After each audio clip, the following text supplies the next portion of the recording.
When we started the business in 1968, it was really the infancy of injection molded thin wall packaging. We started with 3 molding machines and 2 printing machines, roughly 25 to 30 employees. Okay? If you compare that to where we are today, we have 120 production machines, different processes, IML, shrink sleeve, thermoforming, in addition to injection molding, and we have roughly 700 employees.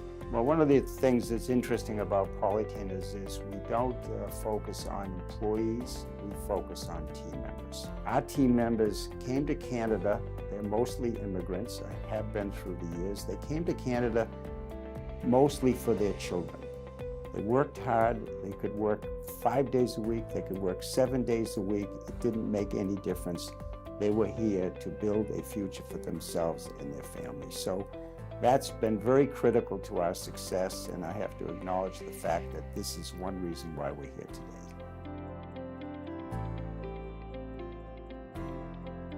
The technology in our industry has evolved, and it's evolved from thick containers to thin containers, from injection to thermoforming. Polytainers, in the process of designing and developing new packaging, first and foremost looks at how we can make a package that's more sustainable.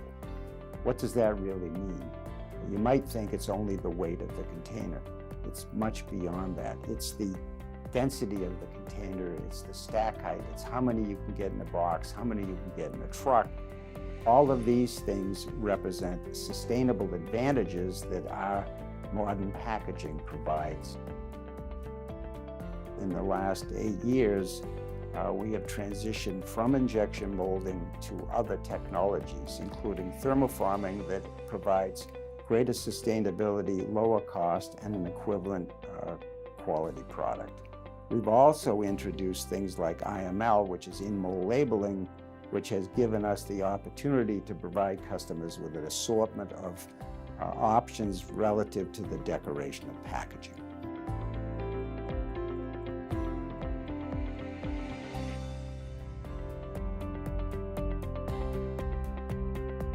Establishing the Barrett Family Foundation meant that we could consolidate our thoughts, actually consolidate our givings. Well, the foundation itself is linked to decades of philanthropic giving by the Barretts. If you had a conversation with Bob, he would tell you that his father was very influential in establishing the lifestyle of generosity. My dad grew up in Boston, was in the milk industry, started his own business. He became the largest donor to the university that we all went to. We commenced a program whereby we thought education was very critical for the success of all communities and all people.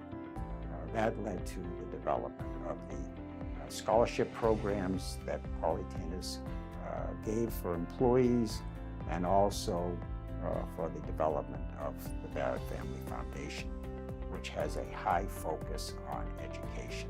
We are concerned not just about living well today and helping people get education so that they can find jobs and raise families, but we need to think long term, and giving more consideration to the environment, not less, is going to make this world a better place for our grandchildren and generations that are going to follow. I believe Polytainers has a bright yet challenging future. Okay? In order to adjust to the changes in the environment, the changes in the values, the changes in the level of competition, Polytainers needs to be leaner and meaner than it has been in the past. You know, I'm very proud of Polytainers, so we've enjoyed phenomenal growth, phenomenal support from our team members, and a phenomenal success story.